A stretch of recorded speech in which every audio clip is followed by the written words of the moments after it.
Hi, ako si Baby Bear. Wala akong pake, pero ako si Doray. At ako naman si Unggoy. So ano naman kabaklaan ang kailangan mo? Gusto ko sana makauwi na sa amin at makita ang aking nanay at ang aking kapatid. Maaari niyo ba akong ihatid, ha? Sure. Oo naman. Yay! Group hug! Anong nakakatawa? Ay! May pagong! Mukhang hindi sila makaalis kasi hindi niya magising yung anak niyang tatanga-tanga. Tulungan natin gisingin ang kanyang anak. Isigaw natin na malakas. Gising pagong! Di ba sabi ko laksan nyo? Isa patang ina nyo. Gising pagong!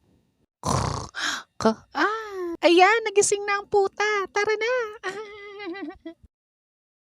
Napakasarap talagang tumulong, lalo na sa mga nangangailangan, di ba? Oo nga. O bakit may pag-ikot, be?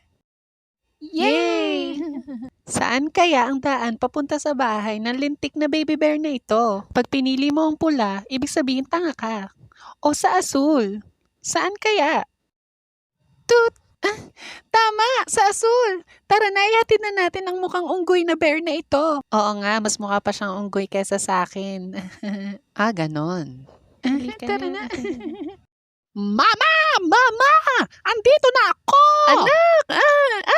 Napabuka ka na ako eh. Saan ba ikaw galing? Ma, nagdala ako ng kakainin natin mamaya sa dinner oh. Hindi nila tayo naiintindihan kaya okay lang mag-usap tayo. Ay, mukhang malasa nga ang batang ito eh. Pati ang unggoy pwedeng adobohin. Bitch, what are you saying? Yeah, dude, what's up? Halika na, ma. O siya, ihanda mo na ang talyasi at ako na magagayat. Oh my gosh, let's go.